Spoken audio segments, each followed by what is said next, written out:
Est-ce que vous avez peur que les salles de cinéma disparaissent, les salles de théâtre ? Plus inquiète pour les salles de théâtre, pour le coup.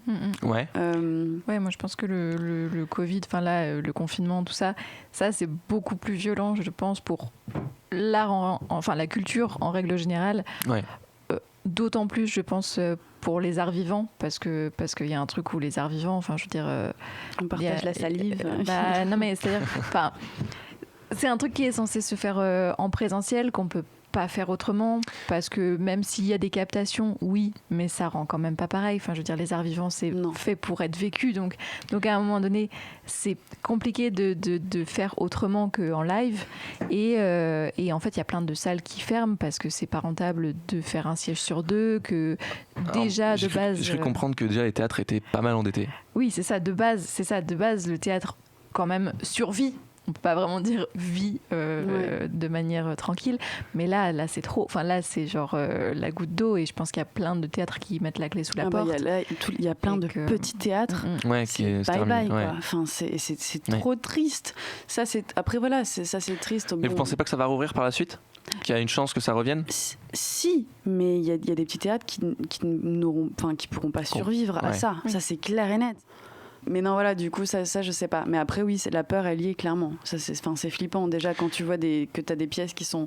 Enfin là, moi, qui sont annulées, une de mes pièces annulée, une où on est en projet. Bon, j'y crois parce que c'est 2021, donc je me dis, allez. Ouais. Mais le stand-up, on devait jouer en septembre, c'est repoussé en juin. Bon, ça aussi, c'est pas grave. Mais bon... où on sera en juin, tu vois. Ouais, moi ce que je trouve hyper frustrant, c'est que là, pour le coup, dans ce confinement-là, il y a quand même des trucs qui restent ouverts et des gens qui continuent à travailler, et juste les arts vivants, non. Et du coup, ça, c'est genre très très dur de, tu sais, voir que le monde continue à avancer, parce qu'encore le premier confinement, genre tout était arrêté. Oui, c'est là le monde continue à avancer, mais juste nous, non. Et genre c'est très dur, parce qu'il y a un endroit où genre il y a des pièces qui sont annulées et tu sais pas en fait s'il y aura possibilité de rejouer. Enfin là moi je parle de mon expérience pour ma compagnie. On a beaucoup de dates. Alors il y a des dates qui sont reportées, heureusement, qui sont reportées à l'été prochain. Enfin on devait faire 2 festivals là cet été qui n'ont pas eu lieu, donc on les fera l'été prochain, Inch'Allah. Mais voilà.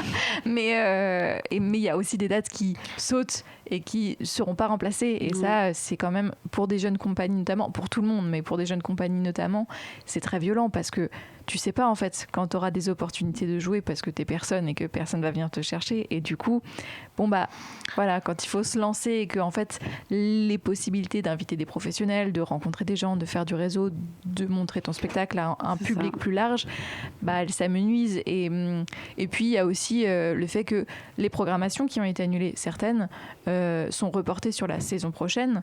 Et du coup, quand toi tu candidates pour des trucs, on te dit mais il n'y a pas de place avant 2 ans, parce qu'en fait là la saison elle est bouclée. La saison d'après on va mettre les choses qui ont été programmées et qui ont été déprogrammées, voilà. Et donc en fait finalement t'es là genre mais moi il faut que je taffe maintenant en fait, pas dans 2 ans, tu vois. Et puis ça c'est quand même compliqué, quoi.